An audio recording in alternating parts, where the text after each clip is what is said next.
What's up, guys? It's another edition of the Powerlifting for the People podcast. I'm Coach Gaglione. I'm your host. Thank you guys for tuning in.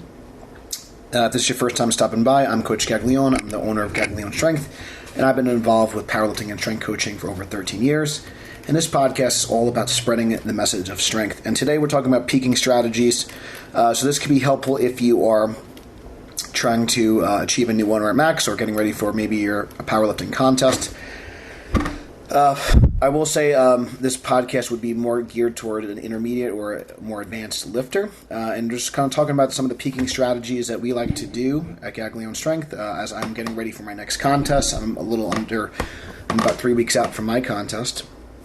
I'm doing my first multiply meet at 198, which is really exciting, especially since I've come all the way down over the last 3.5 years from super heavyweight. So really cool. I'm going to talk about some of the differences in peaking for men and women. I'm going to talk about some of the differences if you're an equipped lifter or a raw with wraps lifter or a raw lifter, and some other considerations that you guys can utilize. So without further ado, we're going to get started. Okay, so the first thing to consider is your training age and experience. Obviously, if you're a novice lifter and you haven't competed before, I wouldn't actually even worry too much about a peak. I would just maybe take a week off or a couple of days off, maybe hit a heavy triple just to establish like an opener, heavy triple, heavy double or something, or maybe a couple of practice singles. Just kind of get a sense of where you're at, just rest a little bit and just kind of show up to the meet. Just establish a total and just realize that everything's a PR. If you are a newer lifter, I would definitely go to Amazon.com and type in, "Are you ready to compete?" Or you could type in the author, John Gaglione. That's my chubby little self. There's a great resource there, especially for your first meet, but also just for any lifters in general. So check that out. So if you are listening and you are a newer lifter, that will be a very good resource for you. Definitely check out our podcast on game day strategies. I should say our Meathead Manners episode on being a good handler. That'll give you some good insight as well, even if you're, just for yourself. So, number one's a couple of just kind of quick things that's important.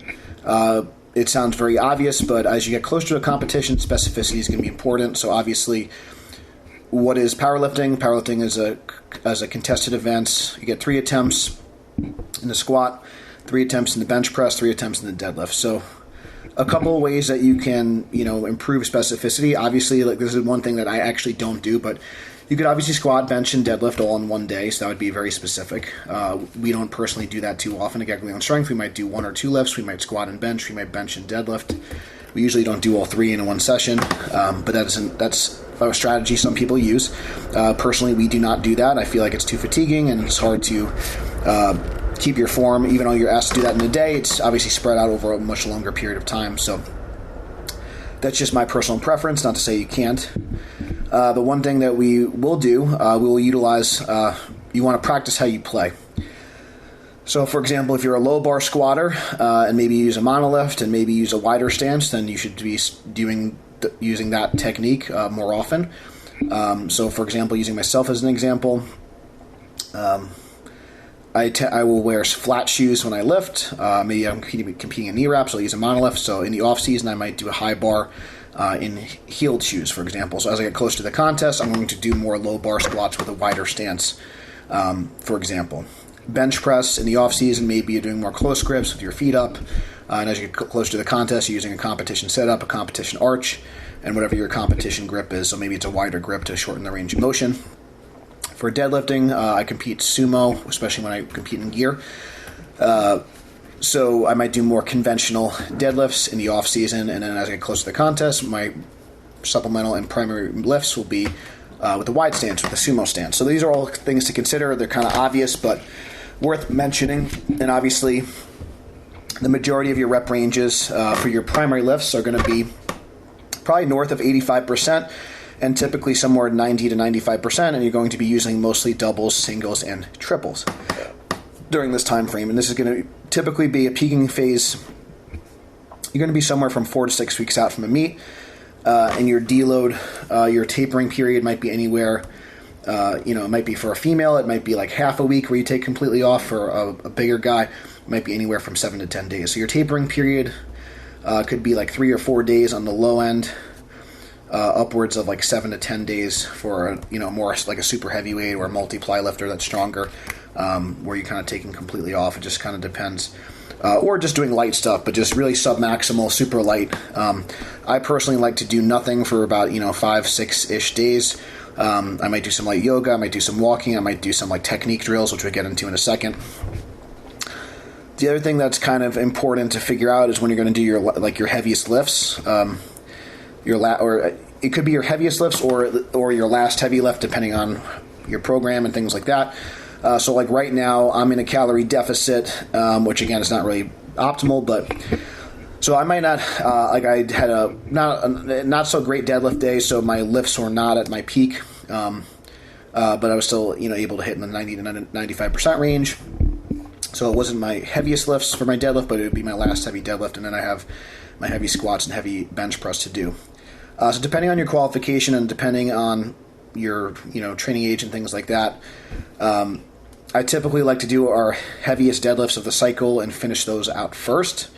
For multiply lifters or just maybe someone's a raw with wraps lifter and they're maybe a really accomplished squatter, those may be similar in like when we plan the last heavy lift, maybe closer than some other people. Depends. So like with myself, I kind of tend to do my last squat and heavy deadlifts within 4 or 5 days from each other. So right now, I did my last heavy deadlift. It's on a Thursday, and I'll do my last heavy squat on a Sunday. So I have Friday and Saturday in between. So it's pretty close in nature. For other people, it may be more like 5 to 7 days apart or something like that, depending on your training schedule and depending on when your squat and deadlift training is organized and how that's organized. So that's just something to consider. So for most people, if you're a stronger lifter, maybe you're a super heavyweight, or you're a heavyweight male or just a stronger lifter or just a better deadlifter in general, your last heavy deadlift is going to be somewhere around 21-ish days out. If you're maybe a lightweight or a lightweight female or a newer female, your last heavy deadlift might be something more like 14 days out. So in general, your last heavy deadlift is going to be somewhere, and again, this depends on when you organize your deadlift training throughout the week and throughout the month, but somewhere from 14 to 21 days out should be your last heavy deadlift. So that's kind of the first thing to consider. From there, you might just do sub-maximal work or technique work just to kind of keep the movement fresh, but you're not going to be going above 90% anymore up until the meet. This is, again, what we advocate. I understand that there's some people that may disagree with this or have different, but this is kind of what's worked well for us and the 70-plus nationally ranked lifters that we've worked with, over the past, since, we started getting nationally ranked lifters on our team and with our program in 2013. So it's been quite a run, and obviously we've had, multiple athletes, get on the all-time rankings list. I think upwards of like 5 or 6 at this point.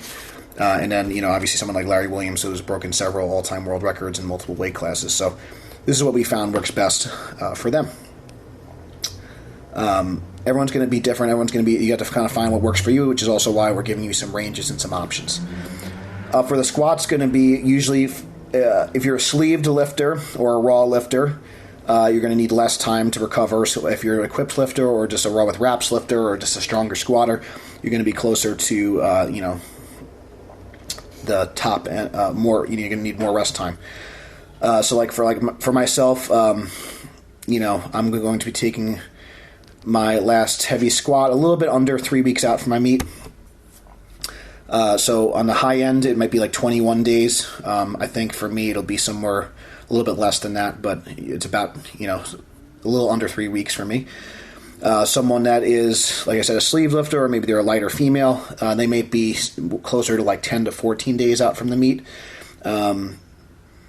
I might even have them, some of her females may take a kind of heavy-ish squat, maybe in the 80 to 85% range, like a last warm-up the week of the meet. But I typically, unless they're really, really new, I typically don't have them go that heavy the week of the meet. But so if someone's really new, maybe 7 days out from the meet, that might be the last time they squat. For most people, But in general, it's going to be somewhere between 10 to 21 days. Again, depending on their qualification, if they're a wrapped lifter, if they're stronger, if they're heavier, etc. The heavier, stronger, and more equipment you use, you're going to need more time to recover for your nervous system and your body and all that good stuff. So on average for the deadlift, it's going to be about 21 days out on average, because most people, their strongest lift's the deadlift. I would say on average for the squat, about 14 days out will be your last heavy squat. And again, from there, you could do some sort of speed work, some sort of technique work, etc.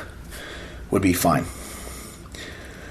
For bench press, unless maybe you're like a Julius Maddox or someone like that, or a Kirill Sarchev, who's benching like 700 pounds, I'd say for most people, benching is going to be their weakest lift.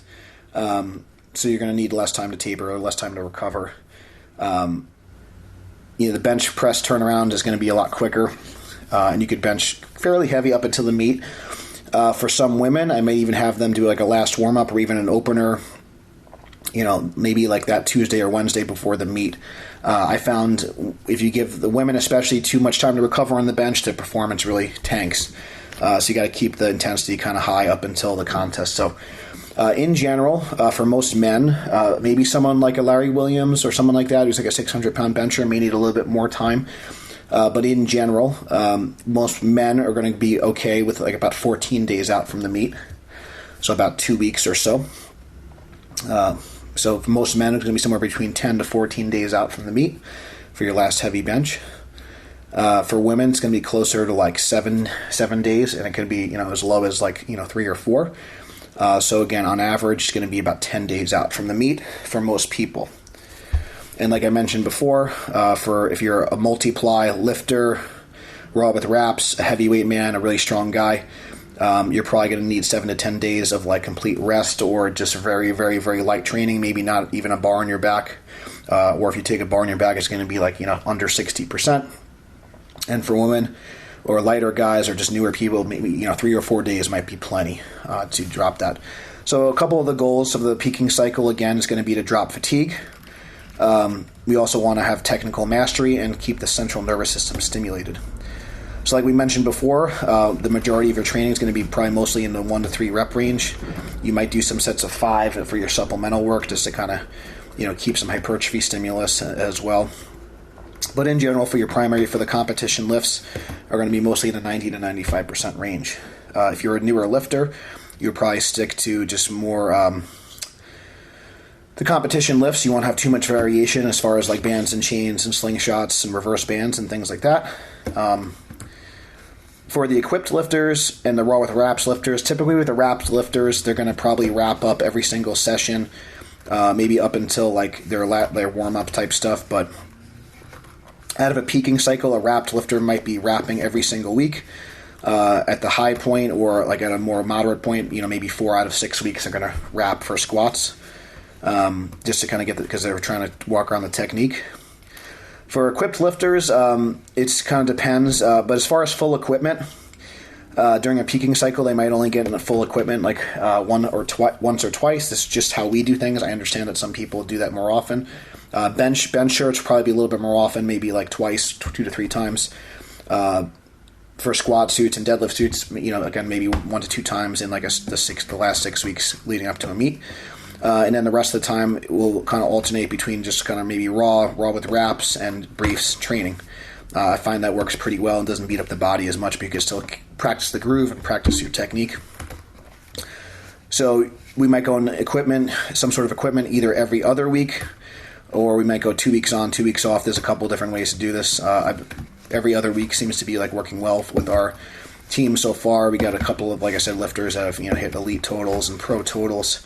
In multiply, so they've been like kind of doing well with that kind of that setup, and it's not beating them up too much, and they're making a lot of fast progress. Every meet to meet, doing really well. So they might again do like a raw week, then they might go in briefs, then they might do another like raw week, then they might go in full equipment. That could be like some sort of progression like that. Sometimes what I might do, I might go like raw with wraps, I might go briefs. And the briefs might be by themselves, or I might go briefs with wraps, and then go full equipment, and then raw. So that's like a more advanced progression. So I'm kind of just building into it, adding layers of equipment every week, and then kind of deloading and then coming back. So those are some different options for you guys if you're interested in getting into equipment. For benching, you might have like raw sessions. You might have slingshot or bench freak band sessions. You might have like a loose shirt and like a tight shirt. So those are different like progressions that you could do for bench as well. And then I've been using the Spud briefs a lot, which is like almost like a kind of transition between raw and equipped, and that's been working pretty well. So as far as with the equipment, I think it's more about you want to build your strength raw and you want to build your strength in the briefs. And I think the full equipment is more about just technical practice than anything else. That's just kind of my thing. So we will do more like kind of singles and maybe some doubles from time to time. But it's mostly singles when we're in full gear. And then in briefs, we might do singles, doubles, and triples. And in wraps, singles, doubles, and triples. But in general, we're just focusing on the technique. So when we're in full equipment, that's going to be the most specific competition lift. So we're going to focus more on singles for that. And typically for the equipped lifters, but also works well for raw lifters as well. But throughout a training cycle, we might start, say more modest, but, doing singles between like 80 and 90%. And then we might, anywhere from like 90 to 100%, we'll do reverse band work, and we'll progressively use less and less assistance from the reverse bands throughout the cycle so they get practice handling those heavy weights. And that's worked pretty well for a lot of our lifters. They get a chance to handle those heavy weights throughout the training cycle, and they get more confidence, hitting those numbers. For the benching, we might do some boards here and there as well, but again, I really like the reverse bands and kind of progressing the assistance down throughout a training cycle. That's, again, worked really well. In general, toward the end of a training cycle, and this goes for both raw and equipped, but ideally, even for the most advanced lifters, I'd like them to finish up with singles in the 90 to 95% range, preferably closer to 95%. On the deadlift, it might be a little bit on the lower end, somewhere between 93 to 95%. On the squats, it'll probably be right around 95%, and in the bench, it might be closer to like 97%. Again, because of, usually, bench press is going to be the weakest lift, unless you're someone like benching Benny, who's benching like 820. But using Benny as an example, he's a good example. I think he only hit like, maybe somewhere between like 700 to 750 full range. And I think he did 800 to a 1.5 board in training. And he was able to hit 820 to his chest at the meet. So, again, if you do the math, he's doing most of his full range work in the 90-95% range. And anything over like 95% is probably going to be to like a higher board, or we can use like a reverse band kind of method, and that works pretty well. So some guidelines for like reverse band work and slingshot work, because I think these are good tools. So again, one of the goals of a peaking phase is going to be stimulating the nervous system and allowing your body. So part of it's a mental thing that you've seen the weight and felt the weight and moved the weight before. And then part of it's actually physical adaptations of you actually holding the weight in your hands or on your back. So I think both are important, both the psychological and the physical benefits of reverse bands and slingshots. They also protect you in the bottom position where you're the most vulnerable, and allows you to deload the weights, unload, at the top, so you can actually feel the weight at the top. So part of it is how you set up the bands and as well. But in general, if you're like say a female, if you're lifting like under 200 pounds, I don't recommend too much reverse band work, but you can do some. But if you're under the 200 pound range, probably micro mini bands are going to work the best for squatting and benching. You could also use some loose slingshots for benching as well. If you don't have micro mini bands, you only have mini bands, you're probably going to want to do more repetitions. And I've found, with our women, if they're under 200, they're probably going to be able to do like 100% or like their max. So let's say they're a 200 pound squatter, they might be able to do like 200 for a set of 5 with a micro mini band for the squat or a deadlift, for example. So you want to do more repetitions, and it can still work. You just got to kind of adjust it a little bit.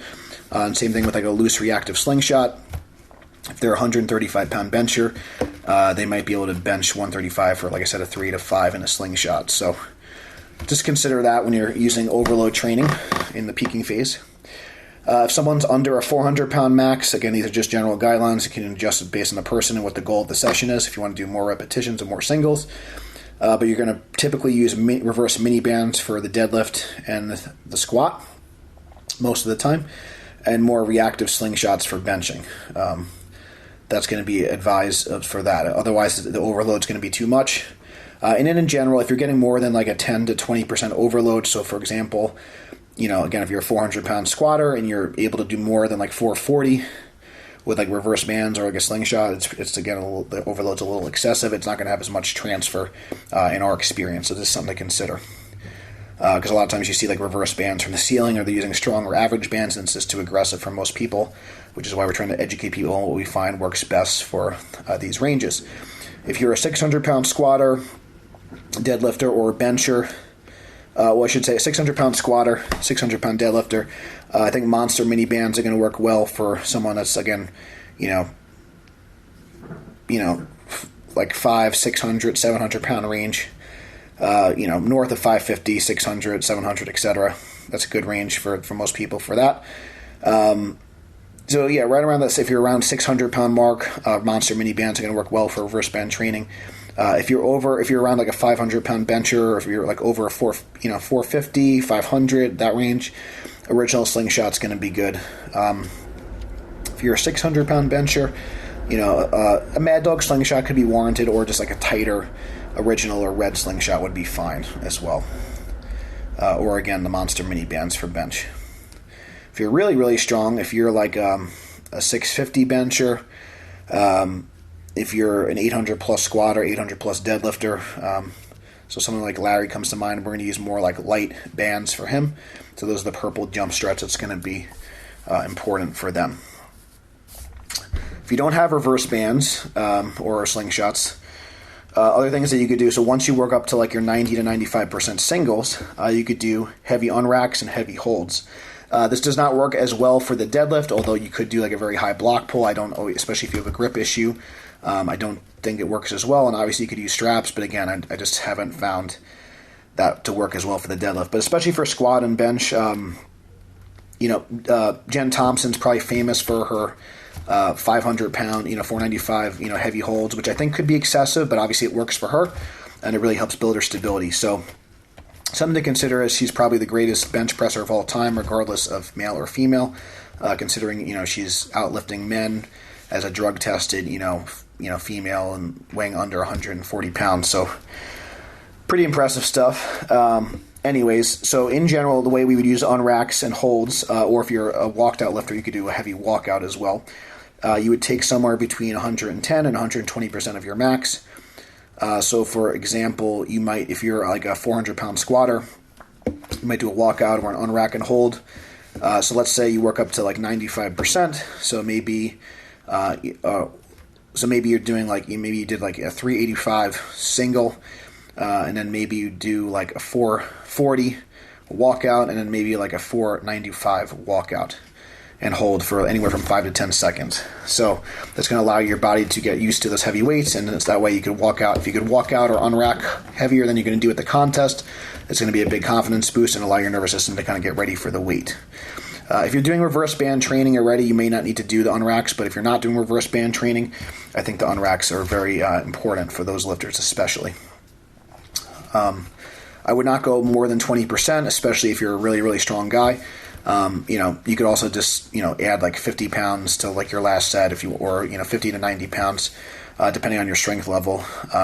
That's a good rule of thumb as well for like the squat. For the bench press, maybe like 20 to 50 pounds for most people as a general rule of thumb. But again, 110 to 120%. So again, if you're like a 300-pound bencher, maybe you bench like 275 or 285 for some singles. And then maybe you do like somewhere between 315 to 330 for a heavy hold, and then maybe 365 for a heavy hold. Because again, if you're like a 300-pound bencher, 360 would be about 120%. Alrighty. So again, 400-pound squatter, 110% would be like 440, and then 480 would be like 120%. I guess that math education degree came in handy after all. Just kidding, guys. But anyways, I just picked some easy numbers just so you guys can get the idea. But I always use a calculator. More intuitive when it comes to like the math, not necessarily like the best, mental number cruncher. It's always good to use a calculator to double check, but a lot of this stuff can be intuitive and go by feel. Depends on the person. The biggest thing when you're doing the unracks, the unrack and holds or the heavy walkouts, make sure you treat it like you're going to do it. Visualize yourself with your max attempt and things like that. It's really, really important. So something to consider there. Other things that I want to talk about is you could also do things like Circa max training, using a lot of band tension or chain weight. Typically with bands or chains, you're going to use somewhere between 20 to 25%. So for example, if you're like a 400-pound squatter, you might use like 80 pounds of chain, or somewhere between 80 and 100 pounds of chain or band tension. With a Circa max, you might go a little bit above that, upwards of maybe like 30% of your max or more. But the goal of the Circa max is with the bands and the chain weight combined, you want to get somewhere close to your max. So using myself as an example, some of the things I did in training, I did a 495-pound deadlift with a blue band for a double. So that was something that was heavy for me. I didn't measure the band tension too much for the squat to be a better example, because I actually know the band tension. So for the squat, I use a blue band, which is about 140 pounds of band tension. I did 610 for a double, which is about 750 at the top, which will be about my opener. So, it's the 610 plus 140 pounds of band is Circa max. It's close to my max, close to like a heavy weight. You could also do something like a Thompson style squat where you're adding chains every single set. We've done that in the past. So you might work, like I've done, say work up to 430 and then I keep adding chains every single set. So then at the top, my final set might be like, 750, I might do like 430 with 220 pounds of chains. And again, that's a Circa max at the top. So those are some examples. You could do the same thing with bench press. I don't like to use as much band tension for bench press because the shoulder joint is smaller than the hip joint. I like to use more chains for the bench. Personally, I like bands for speed work for the bench, but not heavy training so much. I find it beats up the shoulders and elbows too much for most people. So I advocate more chains for newer lifters and more chains in the bench press, and then bands for more only advanced athletes, and mostly bands only for speed work for bench, and heavy bands for squats and deadlifts for advanced lifters only. The last piece for a peaking phase I think a lot of people miss out on is just doing more technique drills. So we want to make sure that we have technical mastery going into the meet. So using things like RNT, using things like reactive neuromuscular training. So if you think about what are common faults in powerlifting, for the sumo deadlift and the squats, knees coming in is a big thing. So doing things that having things like hip circles or bands that pull your knees in, that allows you to reactively push your knees out. So that's going to be helpful. Upper back rounding, shoulders and elbows kind of flaring in the bench press, shoulders becoming untucked, losing lat tension in general. So things that are going to flex your shoulder, those are going to, again, if they're pulling you out of shoulder extension or pulling you out of scapular retraction, that's going to allow you to reflexively activate the lats. So doing lots of drills that either kind of pull your arms together or pull your arms forward, any type of kind of band pullover type motions. I really like isometric drills. So isometric drills for the lats, where you're pausing rows and pausing pull downs. Maybe you're pausing pull downs behind the neck to mimic a squat pattern. Maybe you're pausing a row with a straight bar to mimic your bench. Maybe you're doing a straight arm pull over or straight arm pull down. That's going to mimic your positioning for the hands and your lat tension in the deadlift. So all those things are going to be really important. Isometric hip work, like we talked about before. So glute bridges with a hip circle that are static in nature, holding the knees out and engaging the glutes the whole time. Doing like wall squats or box squats, or just static wall squats or static box squats where you're in the seated position and just shoving your knees out for time. And you could utilize some of these drills in combination with each other. But there's all different types of RNT wall squats you could do with the hip circles, all different types of deadlift RNT you could do either with a hip circle or, again, with bands or with dowel rods and things like that.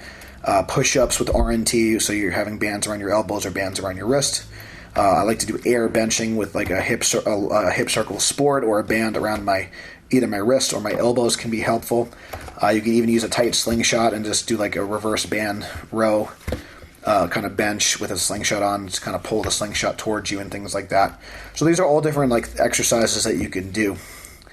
And if you don't have all this special equipment, just even with doing like light like work within the 50 to 60% range, doing pause squats, double pause squats, pause deads, and double pause deads, double pause benching or spoto benching with light weights, just to kind of feel the groove and just kind of really dial in your movement pattern with lighter weights. So these would be good for lighter sessions or us using as supplemental exercises during a peaking phase as well. Because again, we want to make sure we have technical mastery of the lifts. So that's all about peaking for athletes. I hope this podcast helped you. One of the biggest things that you want to realize is you want to save your big lifts for the platform. This is something that's very hard for me to do personally because I like to lift heavy, I like to lift hard, and I have very lofty goals oftentimes for my average genetics. So this is tough, but you want to save your big ones to the platform. I wish you guys well. If you guys have any questions or if you want coaching, that's probably the best way to peak for a meet is actually have someone kind of guide you through the process. So if anyone wants to get coaching, you guys could just send me an email to gaglionestrength@gmail.com. Let me know you found out about us through the podcast, and you'll get $80 off a 3-month package with us. We got a special rate for you guys, just for the podcast listeners. So you could just type in the subject line that you're a Powerlifting for the People podcast listener, and you're looking for online coaching, and then we'll get you going. We'll get you send you a link to set up a consult. So I hope this podcast finds you well and gives you some great insight on how we peak for meets and just some different ideas on just peaking strategies in general. And then once you kind of get all this information, it's good to kind of get a game plan and kind of work it out on game day and just adjust based on how you feel. But good training, if you have good training, it's going to allow you to perform well on the platform. So if this podcast helped you, please give it a 5-star review. It helps other people find us. Check out the links in the description for more information on how you can support the program. Thank you so much for listening, and until next time, stay strong. I'll see you soon.